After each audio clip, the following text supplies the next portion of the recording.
네, 안녕하세요, 여러분. 우리 오늘은 부파불교 그리고 대승불교에 대해서 같이 알아보는 시간을 가져보도록 하겠습니다. 자, 선생님이 여기 부파불교라고 적어놓고 밑에 소승불교라고 적어놨어요. 이제 우리가 대승불교를 배우게 된 이후부터는 이제 부파불교를 소승불교라고 칭하게 될 겁니다. 그래서 일단 먼저 적어놨어요. 자, 먼저 이 부파불교에 대해서 이제 들어가기 전에 윤회설과 업보설에 대해서 먼저 잠깐 언급을 하고 가겠습니다. 자, 불교가 생성되기 이전에 불교라는 종교가 만들어지기 이전에 브라만교라는 인도의 전통 종교가 있었습니다. 그 브라만교에서는 업보설, 우리가 어떤 행동을 하느냐에 따라서 그에 따른 업이라는 것이 쌓이고 나중에 그에 응당하는 보상을 받는다라는 얘기가 업보설이었습니다. 자, 윤회설은 무엇이냐? 우리가 이번 생 말고 다음 생에 다시 태어날 수 있다라는 얘기였습니다. 자, 그런데 이 업보설과 윤회설은 연결성이 있어요. 우리가 이번 생에서 좋은 업을 쌓으면, 다른 사람을 돕는다던가 좋은 행동을 해서 좋은 업을 쌓으면 다음 생에서도 인간으로 태어날 가능성이 높습니다. 자, 그런데 내가 이번 생에서 나쁜 업을 쌓았다면, 나쁜 행동에서 나쁜 업을 쌓았다면 다음 생에 인간이 아닌 동물이라던가 식물이라던가 또는 무생물체로 태어난다던가 정말 정말 나쁜 업들이 쌓였으면 지옥에서 태어난다라는 그런 얘기가 윤회설이었습니다. 자, 그런데 불교에서는요, 이 윤회한다는 거, 다시 태어난다라는 게 좋은 게 아니에요. 왜? 인생이라는 것은, 이제 생이라는 것은 모두 고통으로 쌓여 있기 때문에 우리가 다시 태어나는 것은 결국엔 고통에서 헤어나오지 못한다라는 얘기입니다. 자, 그렇기 때문에 불교에서는 어떤 생각을 갖게 되느냐? 우리가 정말 진리를 알게 된다면 이 윤회의 고리, 윤회의 사슬을 끊어내고 윤회하지 않는, 다시 태어나지 않는 상태에 들어가게 된다. 그런 상태는 정말 마음이 평온하고 안정된 상태일 것이다 라고 생각하고 있습니다. 그래서 윤회하는 게 좋은 게 아니에요. 자, 이 부파불교가 어떻게 형성이 됐는가 먼저 살펴보자면요, 석가모니가 아무래도 신이 아니라 인간이다 보니까 결국에는 사망하게 됩니다. 자, 그 석가모니가 사망한 것을 우리는 입멸이라고 표현을 합니다. 이제 멸에 들어갔다라는 얘기인데 윤회를 더 이상 하지 않는다라는 얘기입니다. 즉, 진리를 완전히 깨달았고 윤회를 하지 않음으로써 고통이라는 그 자체에서 떠났다라는 얘기입니다. 윤회하지 않고 고통으로부터 완전히 해방되었다. 자, 당연히 생물학적으로는 사망이라는 얘기입니다. 자, 근데 석가모니는요, 살아생전에 책을 쓴 적이 단 한 번도 없습니다. 책 한 권을 남기지 않고 오로지 제자들한테 가르침을 전하면서 종교가 형성이 되었습니다. 자, 석가모니가 사망한 이후에 이제 당연히 제자들은 석가모니가 가르친 내용들을 다른 제자들한테 전파를 해야 되죠. 새로운 제자들을 이제 불러들이고 이제 그 가르침을 전해줘야 되죠. 그래서 제자들이 석가의 가르침, 교리라고 하죠. 이 가르침을 체계화하고 경전을 편찬합니다. 자, 그런데 여기서 또 문제가 생겨요. 제자들이 나는 석가께서 이렇게 말씀하시는 것을 듣고 이렇게 해석을 했어. 근데 또 다른 제자는 아니야, 석가께서는 그렇게 말씀하신 게 아니라 이렇게 말씀하신 거야 라는 의견이 분분했습니다. 자, 그러다 보니까 교리, 계율, 그리고 경전 해석 차이가 발생하겠죠. 자, 이런 차이가 발생하니까 내가 맞니, 네가 틀렸니, 뭐 이런 식으로 이제 서로 분란이 되겠죠. 그러다 보니까 결국 우리 갈라서자라고 얘기하게 됩니다. 그래서 여러 가지 교파, 그 불교라는 종교 내에서 이제 분열이 되는 거죠. 여러 교파로 분열되었다. 그래서 여러 교파로 분열되었다. 이것을 두 글자로 하면 부파라고 얘기를 하는 겁니다. 그래서 이 시기의 불교를 부파불교라고 부르는 겁니다. 자, 그러면 부파불교의 특징은 무엇이냐? 자, 부파불교의 특징 첫 번째, 석가의 가르침. 뭐 계율이던가 교리라던가 그런 것들을 얘기하겠죠. 이론화하고 경전을 편찬한다. 이게 가장 큰 특징입니다. 자, 그래서 이제 경전을 세 부류로 나누거든요. 자, 이 세 부류를 보면 이제 경장이란 것이 있고, 그리고 율장이라는 것이 있고, 그 다음에 론장이라는 것이 있습니다. 자, 이 경장은 뭐냐면요, 석가의 가르침을 이론화시킨 것을 책으로 쓴 겁니다. 자, 율장은 뭐냐, 우리가 가르침을 얻기 위해서 지켜야 할 규칙들, 이런 것들을 적은 책이라고 생각을 하면 되겠습니다. 이 론장은 뭐냐, 이렇게 쓰여져 있긴 한데, 뭐, 이것이 진리고 이것을 지켜야 된다라고 쓰여져 있긴 한데, 그것을 해석해줘야 된다라는, 해석을 해주는 게 필요하잖아요. 그래서 이 해설서 같은 거, 그런 것을 이제 론장이라고 합니다. 자, 이 경장, 율장, 론장, 이 세 가지를 줄여서 삼장이라고 불러요. 혹시 여러분들 삼장법사라고, 이름을 들어본 적이 있는지 모르겠네요. 자, 그 3장이 여기서 나온 겁니다. 자, 그래서 3장이 성립되었다 라는 특징이 있습니다. 자, 두 번째 특징은 어떤 것이냐, 이 부파불교는요, 다른 사람들과 함께 수행을 하고 깨달음을 얻는 것이 아니라 개인의 해탈을 중시한다라는 특징이 있습니다. 자, 오직 다른 사람 신경 쓰지 않고 나만 이 경장을 보고, 아, 석가의 가르침은 이런 것이구나 깨닫게 되는 것이고, 율장, 아, 우리 불교라는 종교에서는 이런 것들을 지켜야 되는 거나 개인이 어떻게 해야 되는지, 그런 것들을 이제 개인의 해탈, 중시했다라고 표현을 하고 있는 겁니다. 다른 사람들과 함께 으쌰으쌰해서 우리 다 같이 해탈하자라는 그런 얘기가 아니라, 오로지 나의 해탈을 위해서 공부하고 수양하고 그런 얘기를 하고 있는 겁니다. 자, 그래서 개인이 스스로 노력을 해서 수행을 해서 깨달음을 얻은 사람, 이것을 아라한이라는 이상적 인간상이라고 부릅니다. 이게 이상적 인간상.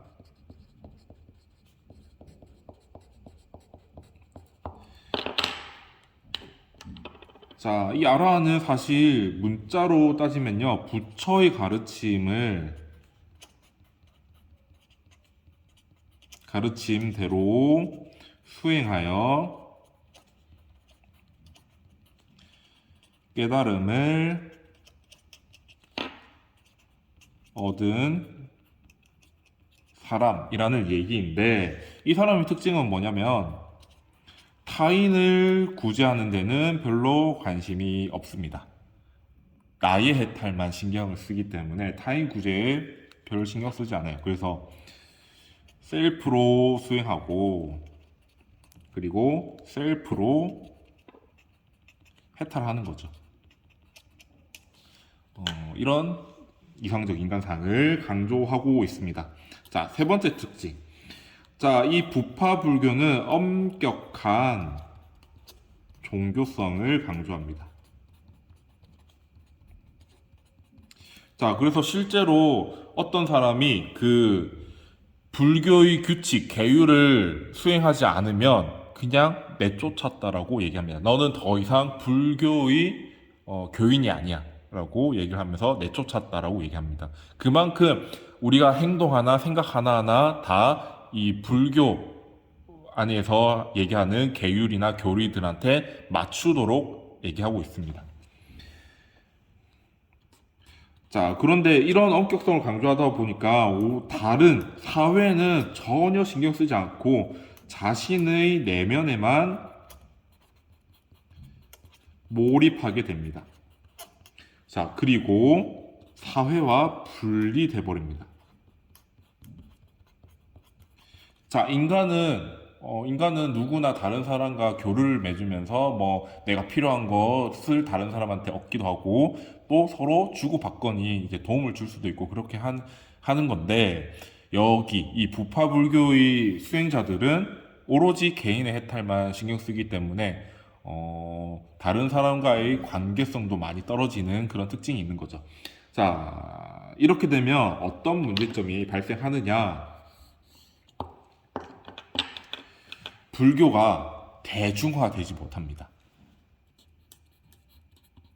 대중적 기반이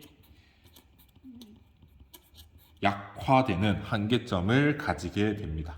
자, 이게 부파불교의 큰 특징이라고 얘기할 수 있습니다. 자, 당연히 근데 이 부파불교가 영원히 지속되었다면 굳이 이렇게 얘기를 했을까요?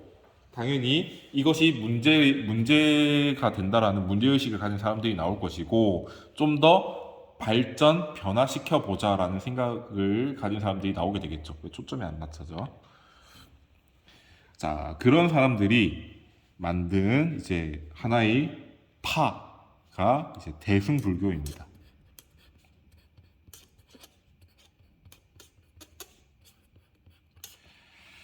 자, 이 대승불교라는 것이 나오는데 어떻게 형성이 됐느냐 같이 살펴보자면요. 일단은 방금 부파불교의 한계점, 대중적 기반이 약화되었다라는 한계점이 있었죠. 그래서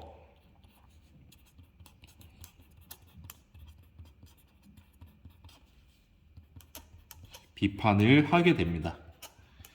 야, 너네는 좋은 거 있으면은 다른 사람들과 함께 해야지. 왜 너 혼자한테만 좋은 거 다 갖다 쓰냐? 그게 석가의 가르침이겠냐? 라고 비꼽니다. 비판을 하는 거죠. 자, 그래서 너네는 소승이야. 라고 이제 부르게 됩니다. 부파불교를 이제 소승이라고 부르게 돼요. 이때 승자가 무슨 승자냐면요. 술의 승자거든요. 부파불교는 작은 술에다라고 얘기를 하고 있는 겁니다. 자, 그래서 이제 우리는 앞으로 부파불교를 소승불교라고 부를 거예요. 자, 부파불교를 소승불교라고 비판하는 사람들은 이런 얘기를 하게 됩니다. 우리는 나 혼자만의 깨달음을 얻고자 노력하는 것이 아니라 우리 모두 함께 깨달음을 얻고자 노력해야 돼. 자, 그리고 깨달음을 함께 얻는 것뿐만 아니라 깨달음을 아직 얻지 못한 사람들도 구제하려고 노력을 해야 돼.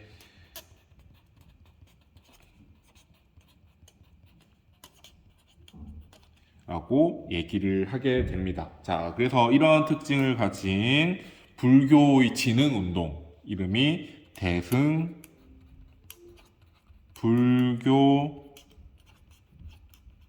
운동입니다. 자, 이런 대승불교 운동이라는 것을 통해서 이제 대승불교라는 일종의 불교의 한 형태가 만들어지게 됩니다.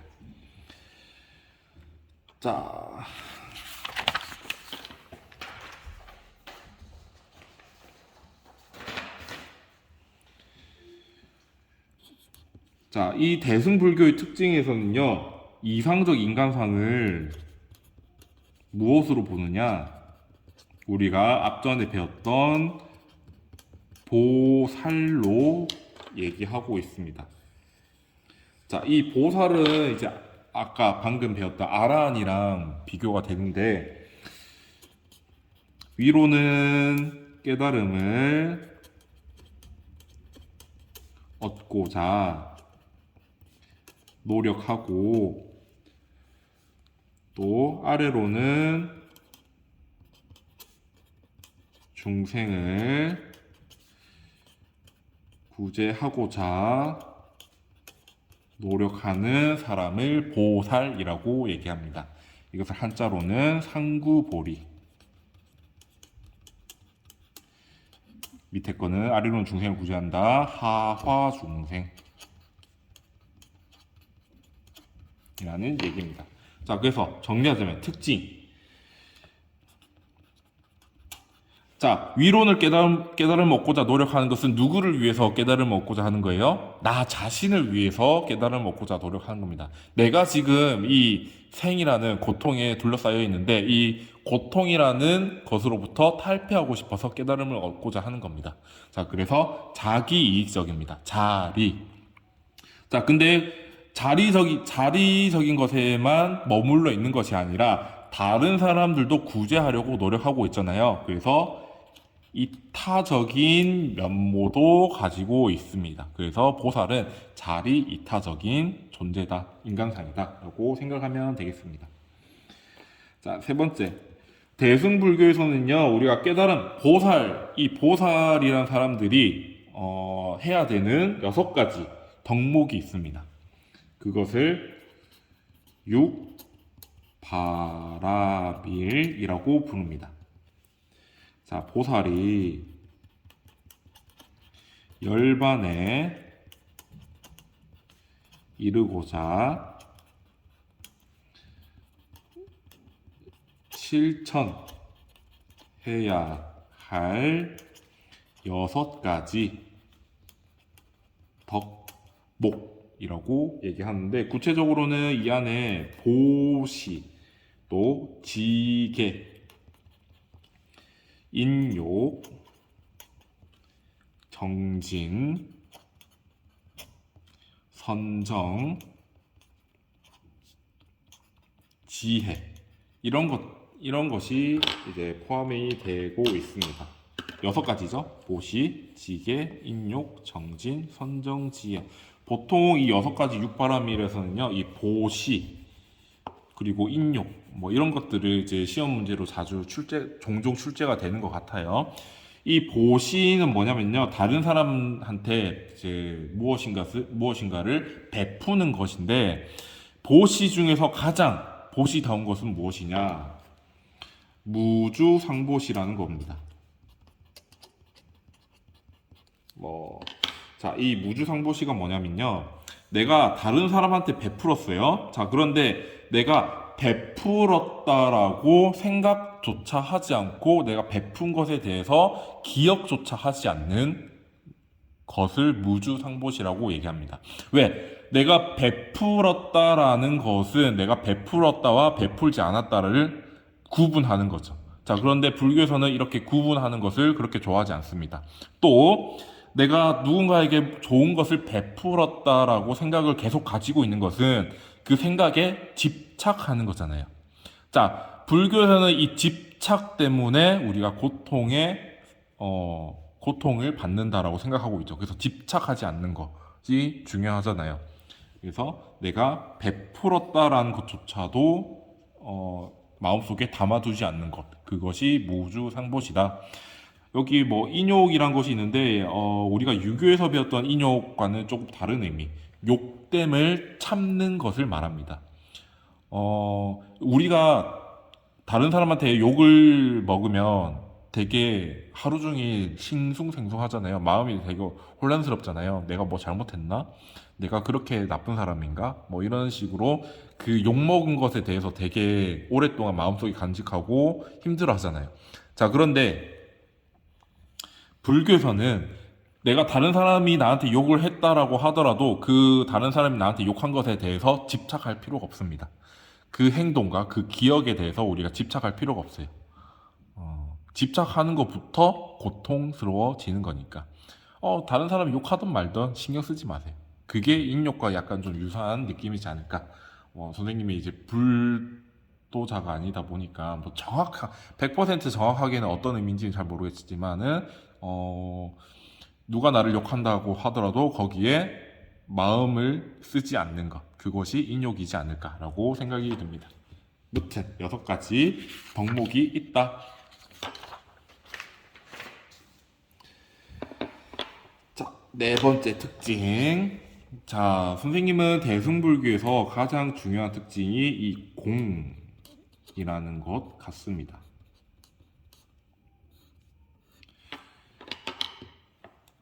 자, 한자 그대로는요, 빌공자입니다. 비어 있다 할 때, 비어 있다, 할 때 쓰는 그 한자인데, 무슨 얘기냐면요. 일단 불교는 연기설에 의해서 모든 존재가 끊임없이 생겼다가 없어지고 또 끊임없이 변화합니다. 고정불변이라는 것은 존재하지 않습니다.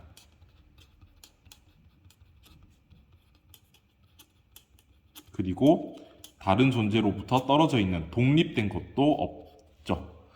자, 그래서 하는 말이 뭐냐면요. 어려운 말입니다. 자성이 없다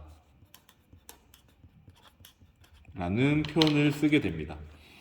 자, 이 자성이 뭐냐? 다른 것과 혼동되지 않으면서 변하지도 않는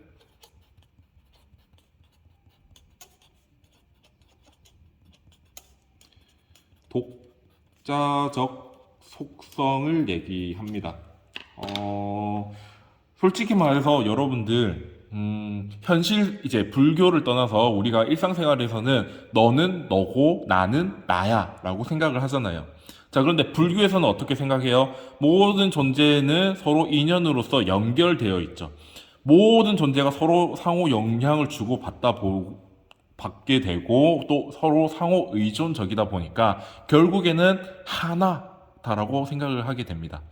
자, 그런데 이 자성, 다른 것과 혼동되지 않으면서 변하지도 않는 독자성.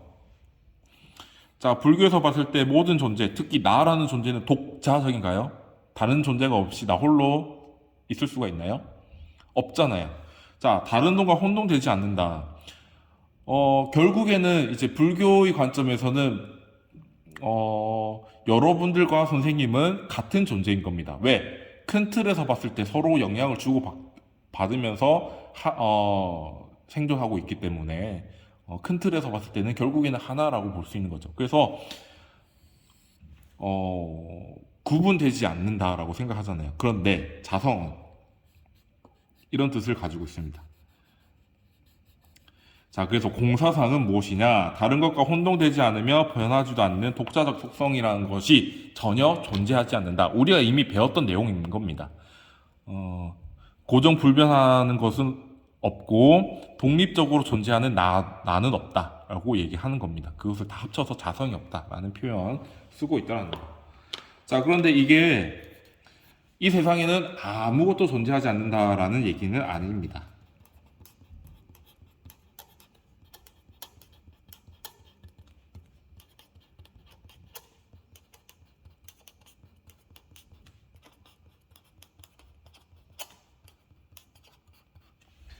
자, 아무것도 없다라는 얘기가 아니라 상호 의존에 의해 고정, 불변, 독자적인 것이 없다라는 얘기입니다.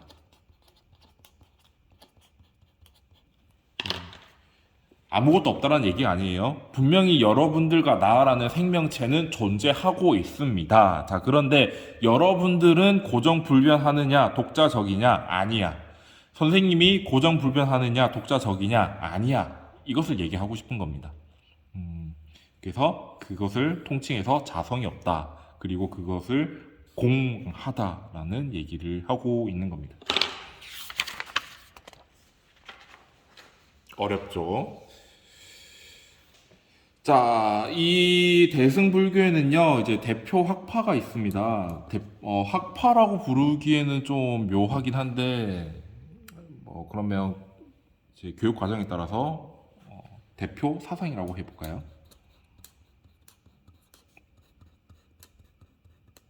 자, 두 가지가 있는데요. 일단 첫 번째가 중간 사상이라는 것이 있습니다. 자, 이 중간 사상은 어떤 학파냐면요. 학파? 사상이라냐면, 일단은 분별심을 세척하여 올바른 진리관을 정립하려는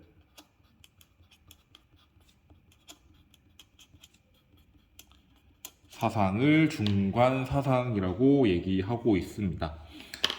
그래서 여러분들 이 중간 사상은 기억해야 될 사람이 용수라는 사람입니다.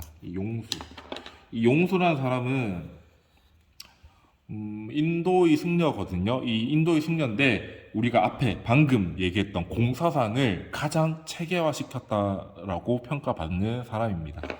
그래서 이 용수라는 사람에 의해서 체계화되었다. 자, 두 번째 중간 사상인데 그러면 중관이란 무엇이냐?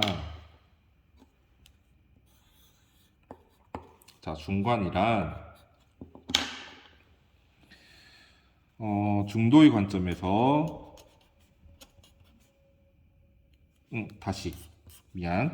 극단에 치우친 잘못된 견해를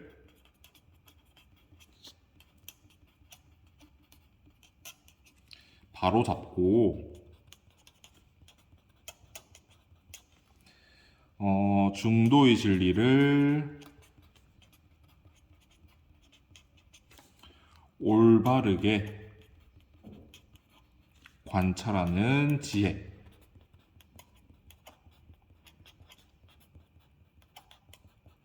중관이라고 얘기합니다.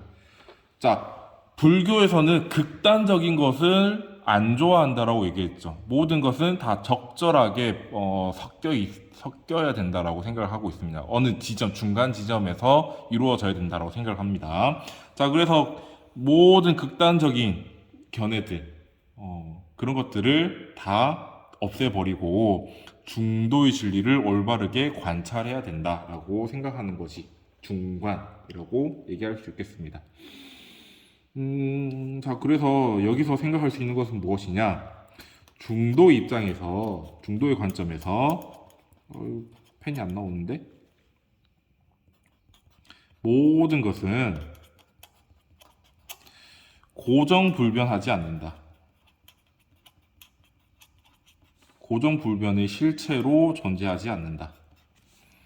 오직 인연, 원인과 조건을 얘기하는 거죠. 인연에 따라서 우리는 다 임시적으로 존재하는 것이다.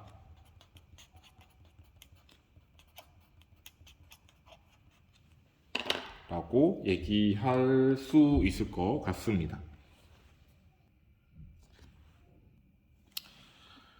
자, 그래서 이 중관이라는 사상에서 나오는 얘기가 이제 제법 개공이라는 건데, 자, 그래서 결국에 모든 것은 다 공이다라는 얘기입니다. 공이 뭐였죠, 방금? 같이 얘기했죠? 모든 존재는 끊임없이 생멸하고 변화하니까 고정불변 또는 독립된 것은 없다라고 얘기하는 게 공이었잖아요. 그래서 모든 것, 제법계, 이게 전부 모두 다라는 얘기입니다. 모두 다 공이다. 우리는 자성이라는 것도 없고 우리는 실체라는 것도 없다. 철학적으로 실체라는 얘기는요, 다른 어떤 존재에게 의존하지 않는 것을 얘기하거든요. 그래서 실체라는 것도 존재하지 않는다. 그리고 나라고 부를 수 있는 고정불변의 자도 존재하지 않는다. 우리는 자아를 가지고 있다라고 생각을 하잖아요. 자, 그런데 우리가 지금 나라고 얘기하는 순간 이미 그것은 변해 있습니다. 무슨 말인지 모르겠죠? 자, 내가 나라고 부르는 순간 우리 이때의 나는 이미 과거가 돼버립니다. 왜? 나는 지금 계속 끊임없이 변화하고 있기 때문이에요. 선생님이 이 나라고 부르는 이후부터 몇 마디 더 했죠. 말을 몇 마디 더 했습니다. 에너지를 조금 더 소비를 했습니다. 그리고 선생님이 이렇게 하는 순간 이미 이 세상은, 다른 데의 세상은 이미 변하고 있죠. 그게 나중에 또 선생님한테 영향을 주게 될 거예요. 그래서 우리가 자아라고 부를 수 있는 것도 사실 없어 라고 얘기하고 있는 겁니다. 자, 그래서 자성, 실체, 자아라는 것은 존재하지 않기 때문에 무아, 자아가 없다라는 것을 철저하게 인식해야 된다.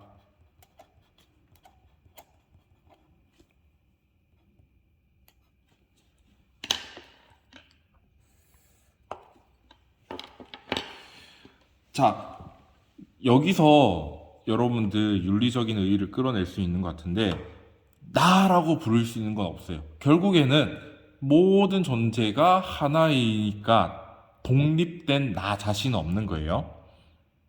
여기까지 이해했나요? 다른 존재들과 떨어져서 독립적으로 존재하는 나도 없고 변화하지 않는 나도 없습니다. 나는 항상 변화하고 다른 존재들과 상호 의존적으로 있습니다.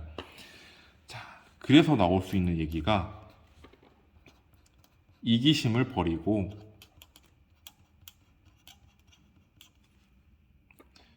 모든 존재를 하나로 생각해야 된다. 이게 중간사상의 핵심입니다. 결론이라고 얘기하는 게 좋겠다. 이게 중간사상의 결론. 왜? 자성도 없고 실체도 없고 자아도 없어. 결국에는 모든 존재들이 서로 인연에 의해서 얽혀 있는 거니까 결국은 하나일 뿐이야. 그래서 나 자신만을 위한 것, 그런 것은 다 버려야 돼. 오로지 우리는 결국에는 하나니까, 하나로 되어 있으니까 모든 존재를 하나로 생각해야 된다 라는 얘기가 결론. 자, 그리고 학습지 보면 이제 팔불중도라는 것이 나올 거예요. 자, 팔불중도가 어떤 거냐면 이제 양극단에 있는 것들을 비판을 하는 겁니다. 그러면서 이제 중도를 좀 더 명확하게 설명을 하는 건데, 여러분들 그거는 뭐 이런 게 있다로 한번 읽어보는 정도로 생각하면 되겠습니다. 굳이 그것을 다 일일이 깊은 내용까지 다 설명을 하자면 그것만으로도 3시간, 4시간 할 수 있는 내용이기 때문에 그냥 여러분들 읽어보면 될 것 같습니다. 자, 이렇게 중간사상 끝냈고 다음 두 번째 유식사상이라는 것이 있습니다.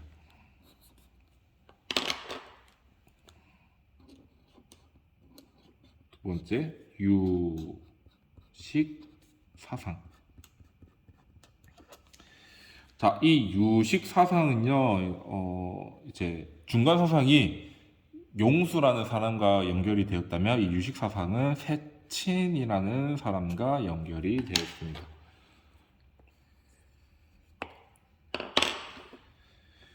이 사람은 이 사람이래. 이 유식사상은 조금 어떤 내용이냐면 모든 것은 다 허상이다. 허상인데 결국엔 마음이 만들어낸 이제 우리가 눈으로 보고 있는 이 현상들 있잖아요. 이 현상들이 우리가 지금 느끼기에는 실제로 존재하는 거라고 생각을 하잖아요. 그런데 불교에서는 이게 실제 하는 게 아니에요. 특히 유식사상에서는 우리가 지금 눈앞에 보이는 것들이 실제 하는 게 아니라 마음이 만들어낸 거라고 생각을 합니다. 우리 마음이. 자, 그래서 모든 현상은 존재하지 않지만 우리의 마음 작용만이 존재한다라는 게 유식사상의 내용이라고 생각하면 되겠습니다. 어떻게 해야 될까? 자, 유식. 모든 현상은 오직, 이 오직이 한자로 유입니다. 마음의 작용, 이 마음의 작용이 한자로 식입니다. 불교적 용어예요. 식으로만 존재한다. 즉, 우리 눈앞에 보이는 어떤 현상이나 존재는 우리의 마음이 만들어낸 것이다 라는 얘기예요.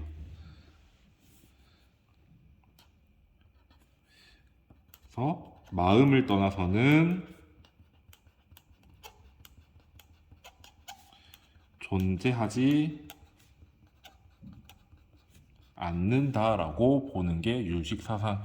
약간 우리가 어디선가 좀 본 내용 같죠? 우리 여러분들 이 비슷한 내용을 어디선가 한번 접해 봤을 겁니다.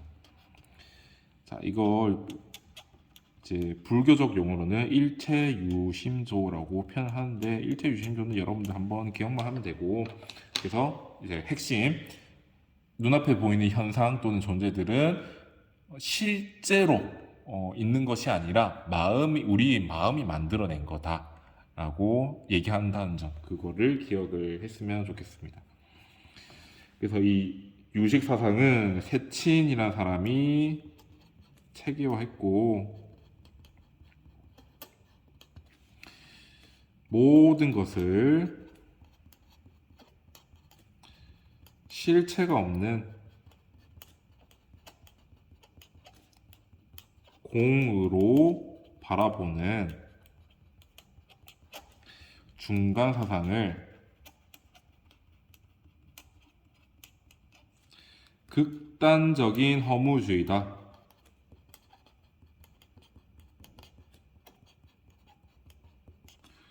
비판하면서 등장했다.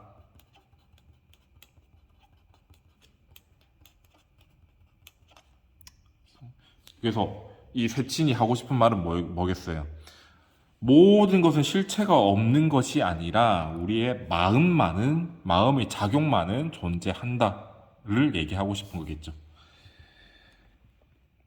그래서 유식, 그냥 똑같이 적을게요. 유식이란 무엇이냐?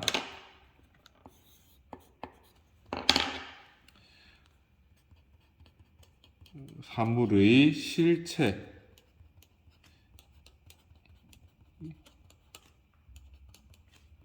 부정하지만 이 마음의 작용인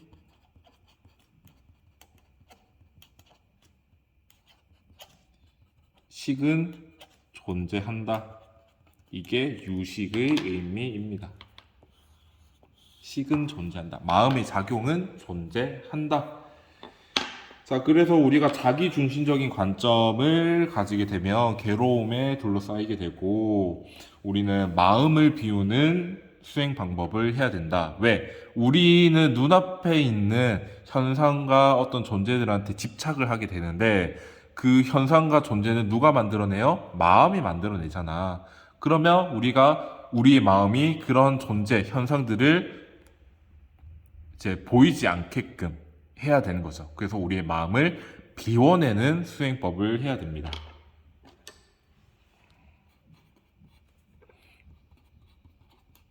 마음을 비우는 수행 방법을 권장한다.